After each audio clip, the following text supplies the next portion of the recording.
Welcome to your Wellspring Wednesday. My name is Sara, a certified trauma recovery coach with Full Circle Wellspring. There is no one-size-fits-all healing process designed for trauma survivors. The truth is, each of us has to individually tap into our inner wellspring to find a regimen that works. These episodes are dedicated to finding, exploring, and using those inner resources that I believe all survivors have in order to live their best healed life.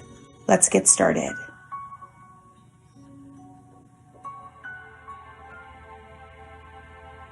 Today's topic is process. I want to chat about the word process in all senses of the definition today.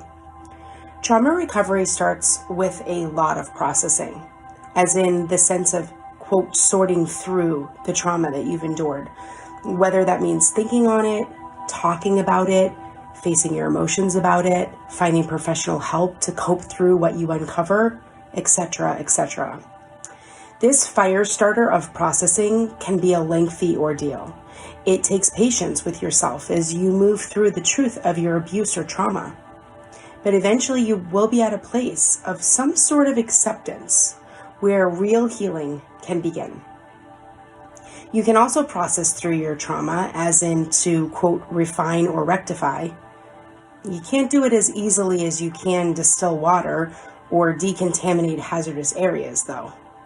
But in the sifting and the sorting that you're already experiencing, you can find some purification. Some may call this purging. Maybe a cleansing of things that remind you of your abuser, going no contact with a toxic family member, moving out of a house where your tragedy happened, or anything that you need to find solace. From there, the process, as in, quote, a fixed series of actions leading to a result definition, is now the trauma recovery. You're looking for a combination of events or activities that start improving and healing the after effects of your trauma. This is a good time for coaching to begin, when you feel more like a growth mindset and you're at a place where you are examining the traumatic disturbances and looking to find relief. The groundwork that you do here is like setting into motion a path toward recovery. You can continue to sift through the side effects that you're suffering from, not just from the trauma, but the coping skills that you adapted to survive your trauma. This is the pivot point that we talked about a few weeks ago, where now you're ready to begin thinking about helpful resources, therapeutic interventions, support groups, and getting your mind, body, and spirit realigned and reconnected. This is where a good routine becomes the blueprint for your healing.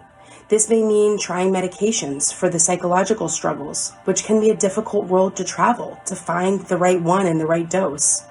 This takes time, patience, and cooperation with your medical care team. This may mean trying body work or energy work to de-stress your nervous system, or a meditation routine to begin to slow your mind and allow a new adaptation of mindfulness to emerge. This may mean a dedication to your therapist or coach, which also can take some hit or miss chances before settling into the right one. Once there, building a bonded relationship will be paramount to explore safety in yourself and others, and to grow in trust and intimate conversations. This is also a time in the process of strategizing to find creative outlets and long-lost passions to move you from the trauma identity back to your authentic self. After you've developed the system, you're now in the process, as in, quote, forward movement, which is the progression phase.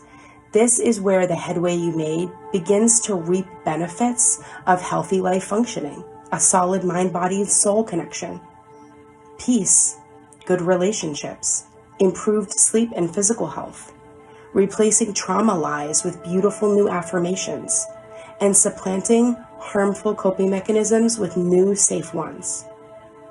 This, of course, is all under the umbrella of one big, years-long process. The healing work is the healing, remember. The recovery road is the recovery. You may never find an end to it, to be honest. Some professionals say there is no truly healed trauma survivor. But along the way, the journey becomes more sustainable, more productive, more healthy, and more enjoyable as you grow and do the work. Remember that it's not a linear road, and sometimes the process has detours and cul-de-sacs. So keep your head forward. This way, you can always be proceeding onward. Thank you for joining me for today's episode of Trauma Survivorhood. This has been written and created by your host, Sara, a trauma recovery coach. For more info about me, trauma recovery resources, or to check out our support groups, classes, free survivor circles, private coaching, and more, visit www.fullcirclewellspring.com. Schedule a complimentary 20-minute discovery call to see if coaching is right for you. For the latest info on schedules and updates, follow us on Facebook at Full Circle Wellspring. All other media, social links, blogs, and show notes are posted in the episode guide below. Until next time, be well, survivors.